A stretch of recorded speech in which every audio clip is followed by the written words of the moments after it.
Evening, I'm 9 News Weather Impact Team Meteorologist Kathy Sabine. I'm here in the 9 News Weather Center. We are tracking some big changes in the weather this week. It's February, one of our colder months, so it's not unusual. And we are going to see some periods of light snow. So that combined with some Arctic cold could make for some periods of really difficult travel weather across the state. Today we had a mix of clouds and sunshine with temperatures in the mid-30s. Tonight we're awaiting the Arctic cold front coming in from the north, and it should be here in just a matter of hours. It's a shallow layer of cold Arctic air, and there's not a lot of moisture with it initially, but that will be changing tomorrow with the arrival of a second front and second surge of cold air. So let's talk about it. We'll go outside right now. The winds are picking up just a little bit. We've been monitoring the winds out of the north and northeast that would signal the arrival of that front from the north. Some of the highlights that we're talking about with this kind of Arctic blast would be tonight through tomorrow morning will be colder, windy at times, but the snow will be very limited. Expect a few flurries, a few light snow showers tonight through the morning drive, but maybe just a dusting, less than a half an inch for many areas. Tomorrow will be much colder with highs in the lower 20s, and then the snow starts to ramp up in the afternoon. We go under a winter weather advisory starting at 2 o'clock tomorrow through Wednesday afternoon for about 2 to 6 inches of snow. Further east you go, the lighter the snow is. The further west you go, the heavier the snow will be. Tuesday night, that's when we see the accumulation of 2 to 4 inches. That'll continue through the morning drive Wednesday. And we think the morning drive Wednesday could probably be the most difficult drive of the week, simply because it will be very cold and there'll be several inches of snow on the ground, which obviously isn't going to go anywhere. So those are some headlines and highlights there. Our high today in Denver was 35, so that's about 10 degrees colder than average. But look at this, we had a 51 in Lamar, 65 in Trinidad, 40s in the mountains, and low 50s across the western slope. The winds are fairly light here in Denver, but picking up at around Fort Morgan, Sterling, and Akron out of the east and northeast. And again, that's signaling the arrival of the front, which is basically a wind shift that's going to separate that cold air in place over Colorado from really cold air coming in from the north. And so currently we have 21 degrees at DIA, winds east-northeast to 17, wind chill of 7. So the coldest air is still north of us. We have southwest flow aloft at the aloft. And so kind of what you're seeing there is that cloud shield coming out of Phoenix through El Paso into central Texas. And there was a fair amount of cloud cover across Denver and southern Colorado today. But really the weather features we're tracking are coming from the north. And you can almost see that light gray area between Denver and Billings and then east to Minneapolis. That is the cold Arctic air mass. So it's still really just beginning to move into northern Colorado. And the moisture is pretty limited with this system initially. A couple of light snow showers are showing up on radar, flurries. Some of this moisture is not even hitting the ground.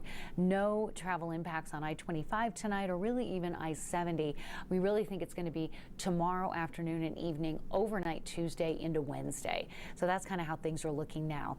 Things change in a big hurry in about 24 hours though. The area in light blue is a winter weather advisory. Denver and Boulder, Fort Collins, Golden, and northeastern Colorado go under this advisory at 2 o'clock tomorrow through Wednesday morning, and that's for 2 to 6 inches of snow. But the foothill areas west of I-25 and west of Denver, areas like Grand County, Jackson County, areas in Jefferson County and Larimer County could see 4 to 10 inches of snow during that time period. And then out on the eastern plains, you'll see Ray, Burlington, Flagler, and Lamar kind of under that light blue, almost purple shaded area. That's a winter storm watch that continues out into Nebraska and Kansas for wind and snow and cold and really what could be very difficult travel. And there may even be some road closures out there due to visibility and ice. So all things you need to kind of think about if your travel takes you around Colorado tomorrow night into Wednesday morning. We're looking at the futurecast now between now and 1 a.m. Again, just a few flurries, a couple of light snow showers, and then we get through 9 o'clock, 9:30 in the morning. Again, not entirely calm and dry, but not awful either. And we'll see a few occasional snow showers popping up around Fort Collins and Steamboat and Glenwood Springs. Then we get you to the afternoon. Between 3 and 7, we start to see that snow really start to pick up from the northern Front Range foothills into northern suburbs of Denver up to Fort Collins into southeastern Wyoming. And then by tomorrow evening, the snow is filling in.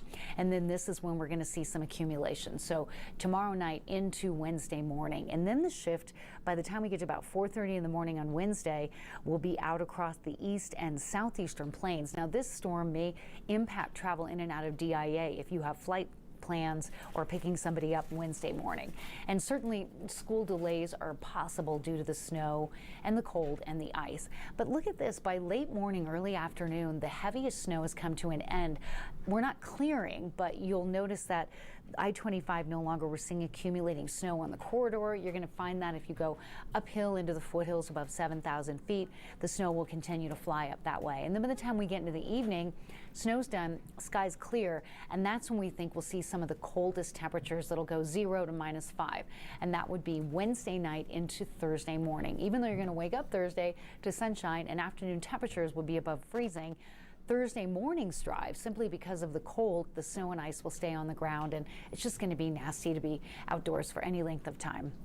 So between now and about 11 o'clock tomorrow morning, these are kind of the accumulation forecasts for Denver and northeastern Colorado, a trace to less than a half an inch. By the time we get to Wednesday morning, though, you see Denver's got 2.7, 2.8 in Fort Collins, 3 in Greeley, 3 in Ray, 2.6 in Fort Morgan.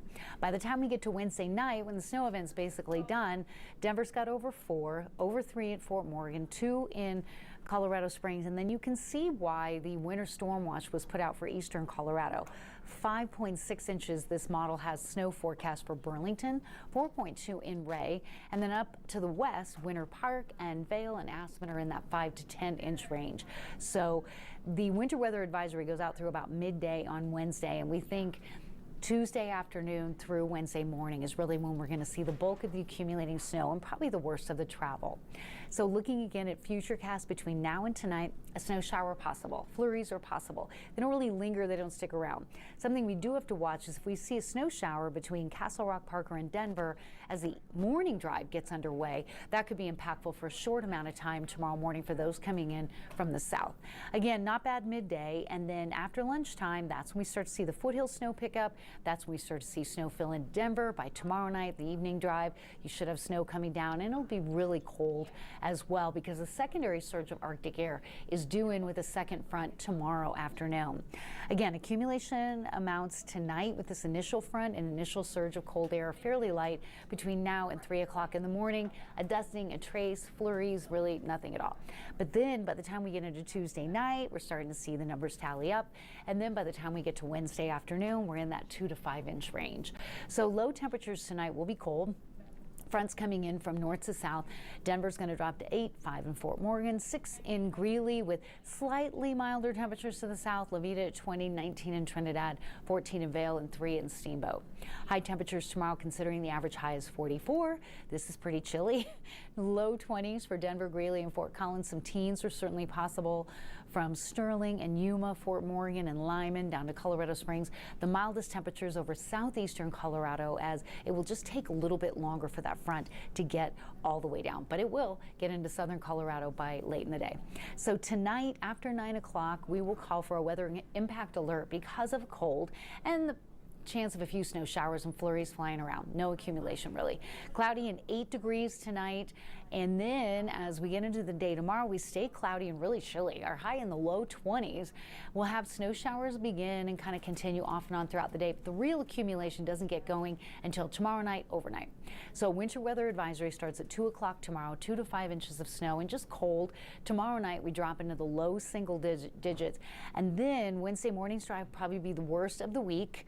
Highs on Wednesday at 17, low on Wednesday night when the sky's clear, -2 to -4. Sunshine when you wake up Thursday, but again, you're starting below 0. You'll climb above freezing. It's going to be a beautiful day, but just cold. And then I think we're done with the cold air for a while.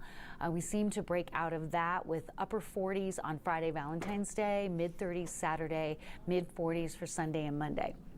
Potential weather impact day for Friday. Denver, a mild day, but during the evening could see snow showers, and this is connected to a weather system that could bring 1 to 2 feet of snow to the mountains Friday night into Saturday and possibly Sunday. So the Friday-Saturday event is more of a mountain snow producer, but it could be a long-term snow producer up there, and we'll see enough snow down here that it certainly could impact anybody that's out and about on Valentine's evening on the 14th. So that's kind of what we're watching there. And then Sunday and Monday, temperatures bounce back up into the mid 40s, and then it looks like we're going to get a little bit of a break. So February is one of our colder months. It is one of our snowier months. It's not unusual. And this Arctic outbreak and cold snap isn't like what we saw in January, the one that lasted weeks. This is just going to last a couple of days. But I just think the timing of the snow and the cold will make it impactful for you. And as always, you need to remember to allow for some extra time. Make sure you're dressed properly for the elements, and don't forget your pets. Make sure they have adequate shelter and water and everything else that you need. And I don't know the kids are going to have a snow day on Wednesday, but I'd say Wednesday morning, parents, is the day you could have a delayed start. We're going to have much more on all of this. There's a lot going on this week in the weather world, and we're going to cover it tonight on the networks of 9 News, as well as on 9 News at 9 and 9 News at 10. Have a great evening. Thank you so much for watching.